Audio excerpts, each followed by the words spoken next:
Hello दोस्तों, क्या हाल चाल है आपका। मैं अमरजीत सिंह और ये वीडियो बनाने का मेरा जो मेन मकसद है वो यही है कि जितने लोग भी आईलेट्स एग्ज़ाम देने के लिए प्रिपेयर कर रहे हैं अपने आप को फर्स्ट टाइम और सेकंड टाइम, मैं आपको बता देना चाहता हूँ कि मैंने भी प्रिपेयर किया था और मेरा 5.5 बैंड आए थे आउट ऑफ 9 बैंड्स में। और सबसे अच्छी बात ये थी कि मुझे एक्चुअली में विश्वास ही नहीं था कि मैं एक्चुअली में एग्ज़ाम दे पाऊँगा और उसको क्रैक कर पाऊँगा आफ्टर मुझे 8 से 10 साल का एक्सपीरियंस है। इंटरनेशनल एक्सपीरियंस होने के बावजूद भी मुझे ये नहीं लगा कि हाँ भाई मैं एग्ज़ाम निकाल पाऊँगा कि नहीं निकाल पाऊँगा, पर लेकिन मैंने निकाल दिया दिसंबर के अंदर। अब मैं आपको अपनी स्टोरी बताना चाहता हूँ कि मैंने ये सोचा था कि मैं बाहर जाऊँगा, तो हुआ क्या कि मेरी जो सिस्टर है, वो मेरी सिस्टर बाहर रहती है लंदन के अंदर, और मेरे जो जीजा हैं उनके हस्बैंड वो एंटिटी डेटा की तरफ से नेटवर्क आर्किटेक्ट वहाँ पर अपॉइंट हुए हैं, तो वो वहीं पे 2 साल से काम कर रहे हैं। तो उन्होंने सोचा कि क्यों ना वो मुझको बुला ले वहाँ पर। तो और वो वर्क वीज़ा मेरा लगाने के लिए प्रिपेयर कर रहे थे और उन्होंने सारा इंतज़ाम कर दिया था। तो फर्स्ट ऑफ ऑल यही बात आती है कि आईलेट्स एग्ज़ाम देना है इंग्लिश के लिए। तो फिर अब होता क्या है कि जैसे ही मैंने ये सुना कि आईलेट्स एग्ज़ाम देना, या सच्ची में मुझे नहीं पता था कि मैं ये निकाल पाऊँगा कि निकल पाऊँगा। मुझे बिल्कुल ही विश्वास नहीं होता कि पहले रीडिंग का सेक्शन है, राइटिंग का सेक्शन है, मॉक इंटरव्यू है, देन राइटिंग का सेक्शन अलग है। सो अब हुआ क्या कि मुझे राइटिंग में तो अपना बहुत विश्वास था कि मैं राइटिंग सेक्शन निकाल दूंगा, क्योंकि उसमें जैसे मैंने पढ़ा कि हाँ भाई उसमें स्टोरी होती है थोड़ी, एक सिचुएशन देते हैं और उसमें लिखना होता है। तो मैं तो वो निकाल दूंगा, उसमें मुझे प्लस पॉइंट था। ऐसे ही आपको पता करना पड़ेगा कि आपके कौन कौन सा प्लस पॉइंट है और जो आपके माइनस पॉइंट है उस पर पहले आपको फोकस करना है। सो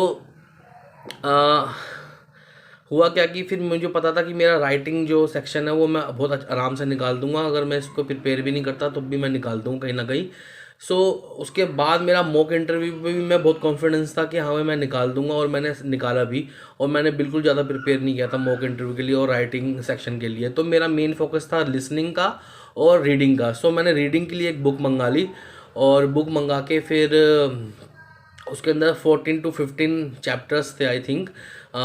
एक चैप्टर को ख़त्म करने के 2-2.5 घंटे तो लग ही जाते हैं, अगर ध्यान से अगर आप उसको ख़त्म करोगे तो स्टार्टिंग में स्पीड नहीं बन पाती है। तो होता है क्या कि रीडिंग के सेक्शन को मैंने डेली डेली 2-2 घंटे 2.5-2.5 घंटे देना स्टार्ट कर दिया, और 1 महीने पहले ही मैंने आईडीपी का जो एग्ज़ाम की फ़ीस होती है वो मैंने पे कर दी थी।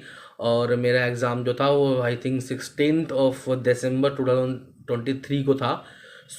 अब होता क्या है कि फिर मुझे 1 महीना मेरे पास था आराम से। मैं डेली अपना मैंने 10 से 15 दिन, 10 दिन तो मैंने अपने लगाए रीडिंग सेक्शन में, 10 से 12 दिन, और 10-12 दिन मैंने जो लगाए हैं वो लिसनिंग सेक्शन पे लगाए हैं।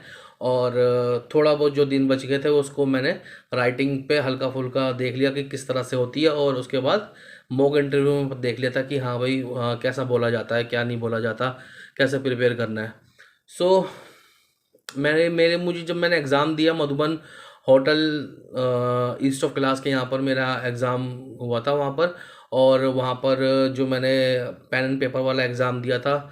ये भी बहुत जानना बहुत ज़रूरी है कि पेन पेपर वाला एग्ज़ाम देना चाहिए या फिर काइंड ऑफ कंप्यूटर वाला, दोनों ही दे सकते हो, पर डिपेंड करता है कि कौन सा ज़्यादा आपको साइकोलॉजिकली लगेगा कि हाँ भाई मैं कौन सा एग्ज़ाम देने में ज़्यादा कंफर्टेबल हूँ। मुझे तो पेन पेपर लगा था, क्योंकि इतने एग्ज़ाम हमने अपनी ज़िंदगी भर में दिए, तो कंप्यूटर वाले एग्ज़ाम भी दिए, पर लेकिन कंप्यूटर एग्ज़ाम से ज़्यादा हमने क्या दिया है, पेन एंड पेपर वाले दिए। तो फिर मैंने सोचा चलो कि मुझे रफ में कुछ लिखने का मौका मिल जाएगा, तो फिर मैं आराम से उसको कर पाऊँगा। सो वो आपको बिल्कुल टाइम देते हैं, आपको 10 मिनट्स अलग से देते हैं। पहले आप रफ में लिख लो फटाफट, और उसके बाद आप उसको फिर 10 मिनट्स अलग से देते हैं ताकि आप उसको डिटेल से आंसर शीट में फिल कर दो।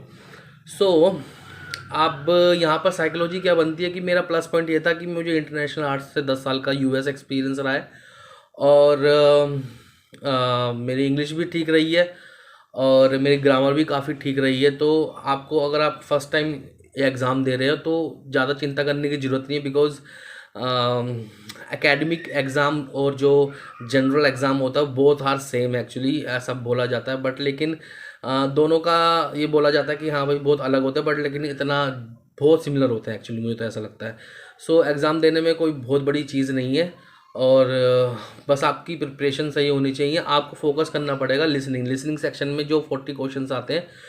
लास्ट का जो 30 से लेकर 40 क्वेश्चंस होंगे ना, उसमें बहुत जल्दी से एक कन्वर्सेशन चलेगी बहुत लंबी सी, बहुत लंबी कन्वर्सेशन चलेगी, उसमें आपको फटाफट फिल करना पड़ेगा रफ के लिए हैं, ताकि आप बाद में आंसर शीट में लिख पाओ, तो वहीं पे बहुत ज़्यादा हैक्टिक हो जाता है। सो आप 1 से लेके 30 तक के जो क्वेश्चन है उसको बहुत आराम से कर लोगे, इतनी कोई प्रॉब्लम नहीं आएगी। सो यही मेन चैलेंज होता है लिसनिंग के अंदर कि 30 से लेके 40 के जो क्वेश्चन होते हैं, एकदम से कन्वर्सेशन बहुत तेज की होती है, और आपको कान में स्पीकर दिए और एक माइक दिया जाएगा, उसमें एक कन्वर्सेशन चलेगी, उसमें बहुत ध्यान से सुनना पड़ता है, वहाँ पर बहुत लोग मार खा जाते हैं। सो इस पे आपको बहुत ज़्यादा कंसंट्रेट करना है अगर आप प्रिपेयर कर रहे हैं तो। रीडिंग सेक्शन के अंदर क्या है कि रीडिंग सेक्शन में सबसे बड़ा जो गेम है ये समझने वाला है कि नॉट गिवन एंड फॉल्स के बीच में अंडरस्टैंड करना, कि आपको ये देखना कि पहले जो पैराग्राफ के क्वेश्चन है, पहले क्वेश्चंस को पढ़ो और पहला क्वेश्चन पढ़ो, उसके हिसाब से पैराग्राफ को पढ़ो, अगर उससे रिलेटेड बात अगर हो रही है, पहले क्वेश्चन पढ़ लो, उस क्वेश्चन को दिमाग में बिठा लो कि इससे रिलेटेड टॉपिक से बात हो रही है, और फिर जब पैराग्राफ पढ़ो तो उस टॉपिक को अपने दिमाग में बनाए रखो और देखो कि ये टॉपिक की बात हो रही है कि नहीं हो रही है पैराग्राफ में। अगर तुम्हें दिख रहा है कि कहीं नहीं हो रही है तो वो नोट गिवन में जाएगा, और फॉल्स में वो जाएगा कि अगर वो बात हो रही है पर लेकिन उस टॉपिक में वो बात ना करके कोई और बात की गई है तो वो फॉल्स में जाएगा, और ट्रू में वो जाएगा कि जो क्वेश्चन बोला गया, टॉपिक बोला गया और वही सेम बात पैराग्राफ के अंदर हो रही है। ये इस दिमाग के अंदर ये चीज़ बहुत ज़्यादा क्लियर करके रख के चलनी पड़ती है। सो रीडिंग सेक्शन में सबसे बड़ा चैलेंज यही है, नोट गिवन का और फॉल्स के बीच में जो डिफरेंस है। और लिसनिंग के अंदर सबसे बड़ी चैलेंज ये है कि 30 से 40 क्वेश्चंस जो होते हैं एकदम से कन्वर्सेशन होती है और बहुत खतरनाक होती है। और राइटिंग सेक्शन के अंदर क्या होता है कि आपको बहुत ही प्रैक्टिकल लेवल पे आपको कोई ना कोई क्वेश्चन या एक सिचुएशन या एक स्टोरी पुट करनी पड़ेगी। सो मेरे इसमें तो ये आया था कि 2 क्वेश्चन थे राइटिंग के अंदर, 2 ऐसे लिखने थे, और एक ऐसे था कि एक बिजनेसमैन है, वो एक टूर पे जा रहा है, और टूर पे जाने से पहले उसका जो एक बच्चा है, आई थिंक 8 से 10 साल का बच्चा है, वो अपने फ्रेंड को 1 हफ्ते के लिए उसको देना चाहता है और उसको बताना चाहता है कि मेरे बच्चे को क्या पसंद है, क्या नहीं पसंद है खाने में, क्या कब कब क्या खेलता है, उसकी क्या चॉइसेस है, और मुझे कब कब क्या करना चाहिए उसके लिए, और मैं कब वापस लौटूंगा बिजनेस टूर से, और इसका ये ख्याल रखना है, अगर वो इस टाइम पे ये हरकत करता है तो आपको किस तरह से मेंटेन करना है। तो ये सारी चीज़ें एक स्टोरी में बतानी थी, तो मैंने रिटर्न 300 वर्ड्स में उसको बता दिया।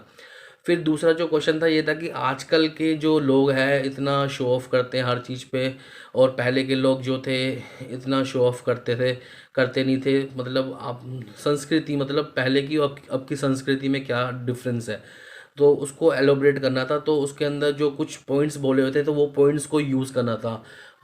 सो अगर वो पॉइंट्स यूज़ नहीं करोगे तो आपके मार्क्स काट लिए जाएंगे, ऐसा मुझे लगता है।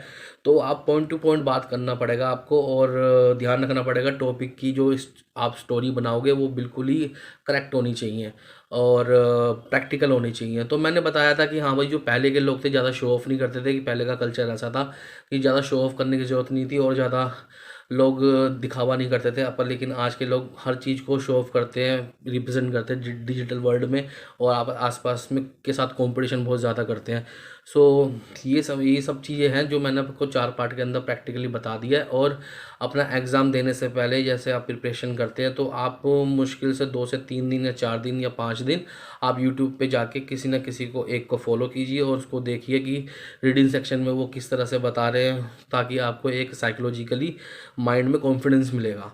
सो एग्ज़ाम निकालना कोई बड़ी बात नहीं है। मॉक इंटरव्यू के अंदर क्या हुआ था, मॉक इंटरव्यू के अंदर जैसे मैं अंदर एंटर करता हूँ तो एंटर करते टाइम पे एक माहौल बना हुआ था कि आपको पहले एक रूम में बिठाया जाएगा, उसमें फिर आपको थोड़ी देर बाद बुलाया जाएगा, तब तक आपकी धड़कनें बढ़ेगी। पर लेकिन अगर आप कॉन्फिडेंस हो तो कोई टेंशन लेने की ज़रूरत नहीं है। सो होता क्या है कि आप कुछ भी प्रिपेयर करके चले जाओ, पर लेकिन आपको एक ऐसा टॉपिक दे दिया जाएगा जहाँ पर आपको बोलना होगा। पर मेरे टॉपिक क्या था कि जैसे ही मैं बैठा और उन्होंने मुझे बोला कि आपका कोई ऐसा फ्रेंड है जो आप जिससे आप बोल सको ये मेरा बेस्ट फ्रेंड है, उसकी प्रोज एंड कॉन्स बताइए। सो मैंने रियल में जो है ना चीज़ उसी को बताओ, ये नहीं है कि हाँ भाई बस आप इमेजिन करके कुछ भी बोल रहे हो। तो अगर आपके दिमाग में किसी टॉपिक को लेके डेटा है तो आप इंग्लिश बोल पाओगे, इंग्लिश में बोल पाओगे, अदरवाइज़ थोड़ा प्रॉब्लम होगा। सो उसने जो मुझे बोला तो वो चीज़ मेरे साथ घटित हो चुकी थी, इंसिडेंट था, तो मैंने बता दिया कि हाँ भाई, एक टाइम ऐसा था कि मेरे फ्रेंड ने मेरा साथ दिया था, वो सिचुएशन ये थी, ऐसी थी, ऐसी थी, और तभी वो मेरा बेस्ट फ्रेंड है, ऐसे करके। सो एक दूसरा क्वेश्चन पुट किया था कि आजकल जो टीवी के अंदर इतना कुछ इंसिडेंट्स होते हैं, न्यूज़ चलती है, तो आप इसके बारे में क्या सोचते हो, क्या क्या टीवी देखते हो क्या? सो मैंने तो बोल दिया कि मैंने पिछले 4-5 साल से टीवी देखा नहीं है, बिकॉज मैं इस पर बिलीव नहीं करता, क्योंकि यहाँ पर डेटा को मैनिपुलेट किया जाता है। तो मैं यूट्यूब और डिजिटल मीडिया को ज़्यादा प्रेफर करता हूँ, वहाँ पर फैक्ट्स को मोड़ा तोड़ा नहीं जाता, उसको मैनिपुलेट नहीं किया जाता। सो वहाँ पर आप आके कुछ सर्च भी कर सकते हो चीज़ों को। सो मैंने ये चीज़ों को, ऐसे फैक्ट्स को बताया था, ताकि उसमें यूज़ भी किया मैंने अपनी लैंग्वेज में, कि ग्रामर का भी ध्यान रखा मैंने उसके अंदर। और ये भी मैं चाह रहा था कि हाँ भाई, मैं कभी ग्रामेटिकली मिस्टेक ना करूं, और किसी भी सेंटेंस को बोलने से पहले पूरा प्रॉपर एक सेंटेंस यूज़ करूं, ऐसे नहीं कि बीच में तोड़ तोड़ के चीज़ों को बोल रहा हूँ। सो आपके दिमाग में अगर पूरा सेंटेंस यूज़ करना है, तो उसको पूरी एक मिली सेकेंड्स के अंदर स्टोरी बनाना भी बहुत ज़रूरी है। सो मॉक इंटरव्यू के अंदर यही था, मुश्किल से मैं 5 से 8 मिनट बैठाऊँगा, और उसके बाद मेरा इंटरव्यू हो गया, और मेरे मॉक के अंदर 6 आउट ऑफ 9 आए थे, और लिसनिंग में मेरे 5.5 आउट ऑफ 9, और 4 रीडिंग में आए थे मेरे 4 आउट ऑफ 9, और राइटिंग में मेरे आए थे 5 पॉइंट, नहीं, 6.6 आए थे, लाइक ओनली 6, राइटिंग में 6 आउट ऑफ 9 आए थे मेरे। सो मुझे भी कॉन्फिडेंस नहीं था, यही बताना चाहता हूँ। तो कोई बड़ी चीज़ नहीं है, जो जो मैंने आपको फैक्ट्स बताए ना, उस पर ध्यान रखो, बस उस पर फोकस रखो। आपको अपनी कमी पे पहले काम करना है, ठीक है ना? अगर आपको मेरी वीडियो अच्छी लगी है, कुछ सीखने को मिला ना, तो डेफिनेटली मैं अभी बहुत अच्छी अच्छी वीडियोस लेके आने वाला हूँ। सो आप मुझे देखो, और अलग अलग टॉपिक्स पे बात करूँगा, जो यूट्यूब पे कोई कर भी ना पाएगा। सच्ची में आपको बहुत मज़ा मिलेगा। मैं शॉर्ट्स भी बनाता हूँ, और सम रिएक्शन वीडियोस भी बनाता हूँ, फ़नी वीडियोस की, ताकि कस्टमर जो क्लाइंट है, आप सब वो मेरे बने रहो एक साथ। सो प्लीज़ लाइक कीजिए, शेयर कीजिए, सब्सक्राइब कीजिए। Thank you. जय सिया राम, जय बजरंगबली।